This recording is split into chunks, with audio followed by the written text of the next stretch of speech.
आपने निर्मल बाबा की कृपा देखी है, स्वामी नित्यानंद का दिव्य ज्ञान और फौज दिनाकरण के चमत्कार के दावे भी देखे हैं, लेकिन धर्म, आध्यात्म और विश्वास के पर्दे में अंधविश्वास और पाखंड फैलाने वालों की कमी नहीं है।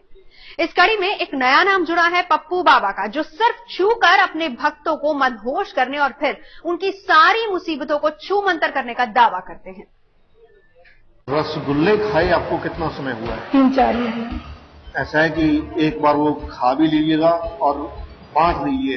एक बाबा जो भक्तों पर बरसाते हैं कृपा, नाम है निर्मल बाबा। एक बाबा जो भक्तों की किस्मत चमकाने का करते हैं दावा, नाम है Swami Nithyananda. Thank you lord, thank you, thank you. एक बाबा जिनके छूते ही झूम उठते हैं बाबा, नाम है पॉल दिनाकरन।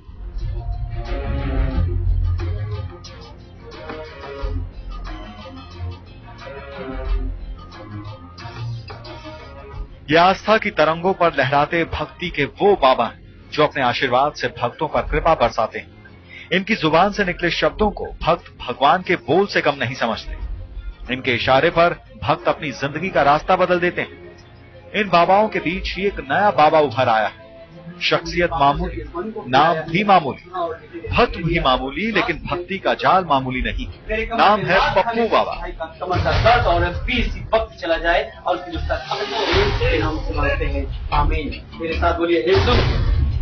उस समय हमको फील होता है कि हमारे अंदर से जिस तरीके से बिजली का शॉर्ट निकलता है, और जब किसी के अंदर में ऐसा होता है तो इसका अनुभव हमको हो जाता है कि जो सामर्थ उसने मुझ में प्रवाहित की है, दी है, वो उसके अंदर जा रहा है, या वो अपनी रोग से इसी समय चंगा हो रहा है। वो जब हाथों को उठाता हूँ या बोलता हूँ तो मेरे अंदर से वो निकलता है। अगला नहीं जान पाता है, परंतु मुझे पूर्ण विश्वास हो जाता है उस समय जब मेरे अंदर से वो शक्ति निकलती है तो मैं जान जाता हूँ इस बाबा के दावे इतने हैरत अंगेज हैं जिन्हें सुनकर आप दांतों तले उंगलियां दबा लेंगे। अपनी प्रार्थना से जानलेवा बीमारियों को ठीक करने का दावा करता है ये बाबा। कैंसर जैसी लाइलाज बीमारी का इलाज करने का दावा करता है ये बाबा। नेत्रहीन को रोशनी देने का दावा करता है ये बाबा। चल इनके अंदर से अब भी ऐसी वक्त निकल जाते हैं, कोई अधिकार नहीं इस शरीर पर। इस शरीर पर अधिकार यीशुनाथ जी का है। उन्होंने अपने लहू का मूल देकर के इसको खरीदा है। और जिन बीमारियों का इलाज बताने में अभी विज्ञान भी पूरी तरह समर्थ नहीं हो पाया, उन बीमारियों को 8वीं तक पढ़ा ये पप्पू बाबा अपने चमत्कार से ठीक करने का दावा करता है। और हद तो ये है कि इसके वैसे भक्तों की कमी नहीं जो बाबा के दावों को बिल्कुल सही 100% खरा मानते हैं।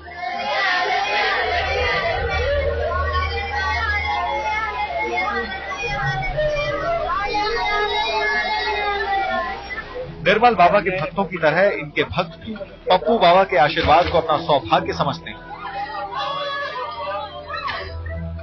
पॉल दिनाकरन की तरह ही इसके भक्त भी इसके छूते ही झूमने लगते हैं।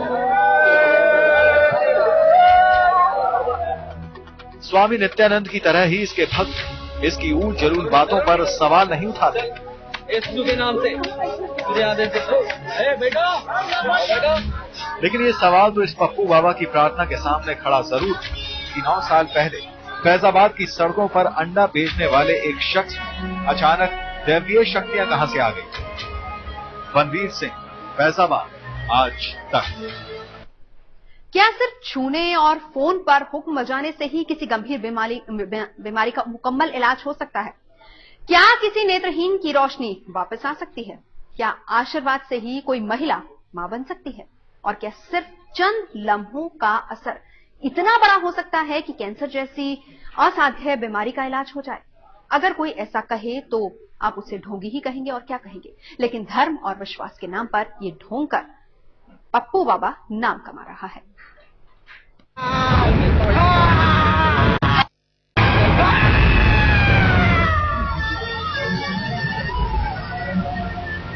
ये है पप्पू बाबा का दरबार, जहां पप्पू बाबा पहले छूकर भक्तों को बेहोश करते हैं और फिर होश में आते ही भक्तों को भरोसा हो जाता है कि उनकी सारी तकलीफें छूमंतर हो चुकी हैं। पहली बात हमें मालूम नहीं कि मेरे सर पे हाथ रखा और प्रभु का आत्मा आया, मेरा रोने का मन किया और मुझे नहीं पता कि हम कैसे गिर गए। कुछ हमको पता नहीं चला कि हमारे सर पे हाथ रखा गया या कुछ हमारे साथ हुआ, बस हमें कुछ पता ही नहीं चला कि क्या हुआ। हमारी शरीर एकदम हल्की सी हो गई और हमको बस।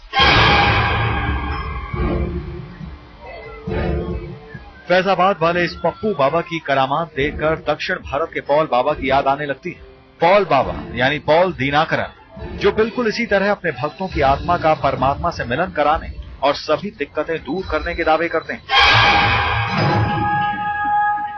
फर्क सिर्फ इतना है कि पॉल दीनाकरन लाखों लोगों का मजमा लगाते हैं और उसे टीवी पर दिखाते हैं, जबकि पप्पू बाबा अपने घर और आस पड़ोस के गांव में कैंप लगाते हैं, जहां उनके भक्त ऐसे ऐसे चमत्कारी किस्से सुनाते हैं कि बड़े बड़े डॉक्टर अपना माथा पीट। पिताजी को आंख से बिल्कुल दिखाई नहीं पड़ता था, दोनों आंखें उनकी खराब हुई थी। डॉक्टर ने बताया था, डॉक्टर अंसारी बाग के, उन्होंने बताया था कि इनका आंख खुलवानी पड़ेगी, ऑपरेशन करना पड़ेगा। हम लोग प्रभु से प्रार्थना करने लगे, प्रभु जी आप ही ठीक करो, हमारे पास पैसा नहीं, मैं ठीक कर पाऊंगा।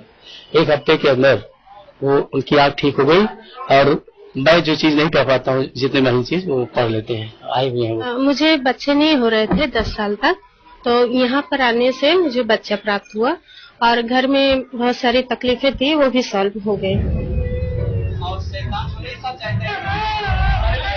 पप्पू बाबा के चमत्कार के बारे में उनके भक्तों का ये बखान तो कुछ भी नहीं, खुद पप्पू बाबा बड़े गुमान से बताते हैं।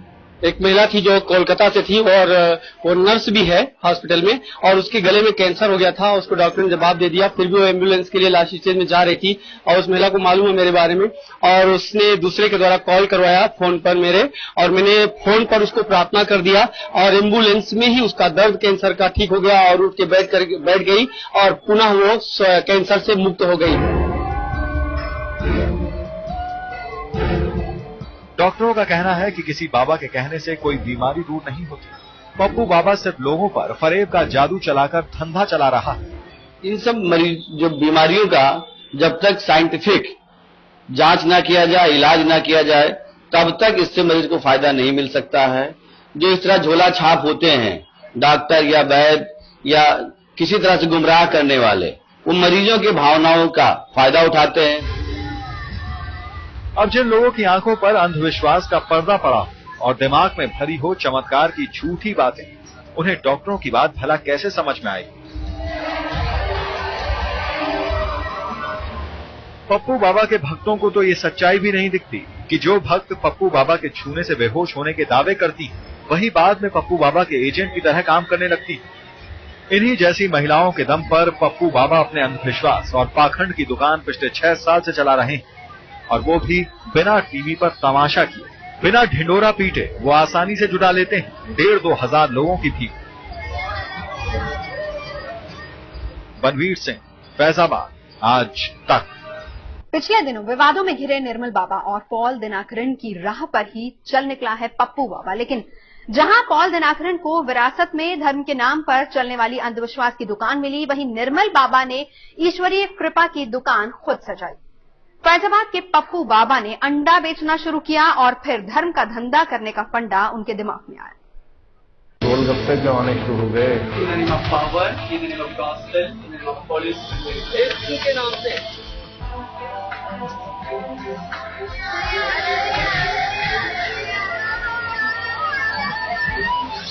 निर्मल बाबा जैसी कहानी, पॉल बाबाओं जैसा चमत्कार का फंडा, और शुरू हो गया पप्पू बाबा के पाखंड का धंधा।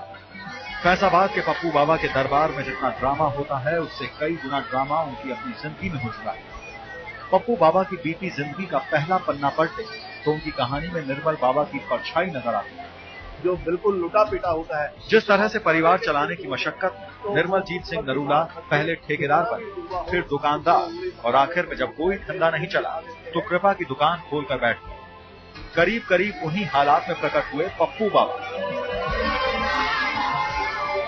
फैजाबाद के लोग 2003 तक पप्पू बाबा को राजकुमार प्रजापति के नाम से जानते थे, जो पेट भरने के लिए कभी अंडे का ठेला लगाता था तो कभी छोटा सा ढाबा खोलकर बैठा। खुद पप्पू बाबा से सुनिए उनके अतीत का संघर्ष। और मैं कक्षा 8 तक पढ़ पाया हूँ और इसके अतिरिक्त हमारे ऊपर बहुत सारी समस्याएं गई और हमने अंडा बेचा, ठेला लगाया, होटल किया और ऐसी बहुत सारी समस्याएं जिसके कारण हम और आगे नहीं बढ़ पाए और यहाँ तक हमारा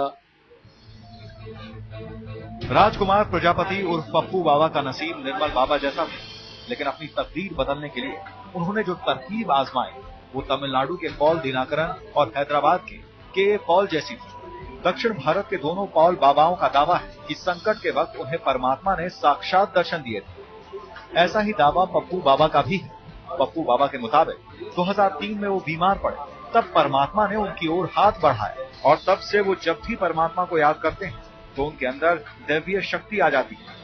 उस समय हमको फील होता है कि हमारे अंदर से जिस तरीके से बिजली का शॉट निकलता है, और जब किसी के अंदर में ऐसा होता है तो इसका अनुभव हमको हो जाता है कि जो सामर्थ उसने मुझ में प्रवाहित की है, दी है, वो उसके अंदर जा रहा है, या वो अपनी रोग से इसी समय चंगा हो रहा है। वो जब हाथों को उठाता हूँ या बोलता हूँ तो मेरे अंदर से वो निकलता है। अगला नहीं जान पाता है, परंतु मुझे पूर्ण विश्वास हो जाता है उस समय जब मेरे अंदर से वो शक्ति निकलती है। तेरे कमर में लात खाने से इस भाई का कमर का दर्द और सी वक्त चला जाए, और फिर उसका शक्ति यीशु के नाम से मांगते हैं, आमीन। हिंदू परिवार में जन्मे राजकुमार प्रजापति ने 2006 से अपना दरबार सजाना शुरू किया। इस बीच वो ईसा मसीह के संपर्क में कैसे आ गए, ये कोई नहीं जानता। लोगों को पता है तो बस इतना कि चमत्कार करते वक्त पप्पू बाबा यीशु से ही बातें करते हैं।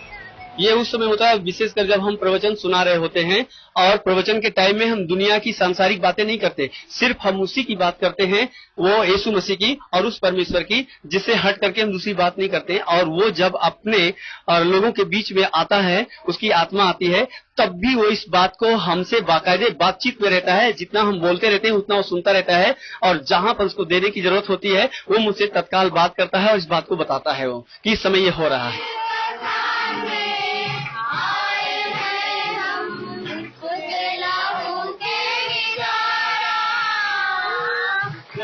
अब यीशु के नाम पर पप्पू बाबा के चमत्कारों से भक्तों को कोई फायदा बेशक ना हुआ हो, पप्पू बाबा की दुनिया जरूर बदल चुकी है। जिस जगह कभी राजकुमार प्रजापति अंडे वाले की छोटी सी झोपड़ी थी, अब वहाँ बड़ा सा हॉल बन चुका है, जहाँ पप्पू बाबा अपने चमत्कारों से लोगों की झोली भरने का सब्ज बाग दिखाकर अपनी जेब भरते हैं, वो भी बिना मांगे, सिर्फ दान के नाम पर। बनवीर सिंह, फैजाबाद, आज तक।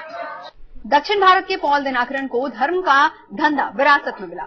अब फैजाबाद के पप्पू बाबा की अंधविश्वास और पाखंड की दुकान भले ही जुम्मे 9 साल की हो, लेकिन उसने अपने 3 बेटे और 1 बेटी को भी इस काम में लगा रखा है। ये पप्पू बाबा बाकायदा कैंप लगाता है और इसकी भक्ति का प्रचार अरुणाचल प्रदेश से लेकर अफ्रीका तक है। निर्मल बाबा जैसा नसीब, पापड़ी चाट खाए कितना समय हुआ, पॉल बाबा जैसी तरकीब, और इससे तैयार हो जाता है पप्पू बाबा।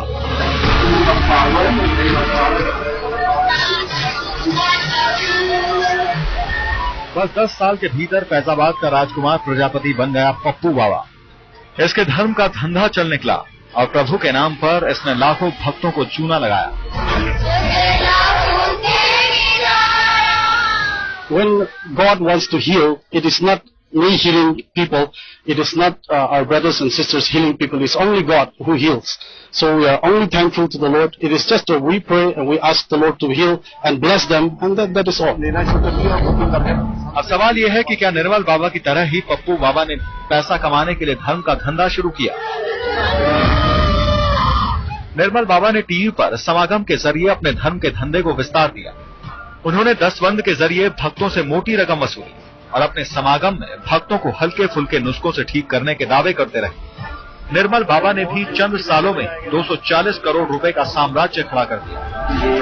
हमारा अभी लगभग बता सकते हैं कि 235-40 करोड़ के आसपास होगा, और हमने 235 करोड़ 235-38 ऐसे कुछ हो सकता है, कोई फिगर वो नहीं लाया, लेकिन इसके आसपास ही हो सकता है। इस निर्मल बाबा का देहाती संस्करण बनकर निकला पप्पू बाबा अपना प्रचार बेहद गुपचुप तरीके से करता है। पप्पू बाबा का भी कैंप लगता है। वो रविवार के दिन अपने घर पर कैंप सजाता है, जबकि मंगलवार को घर से करीब 20 किलोमीटर दूर एक जगह पर उसकी धर्म सभा में 1500 से 2000 लोग इकट्ठा होते हैं। साथ ही पप्पू बाबा अपने गरीब भक्तों को पैसे देकर ये प्रचार करने के लिए कहता है कि उसके पास ईश्वरीय शक्ति है। हालांकि इस पप्पू बाबा के दावे को पाखंड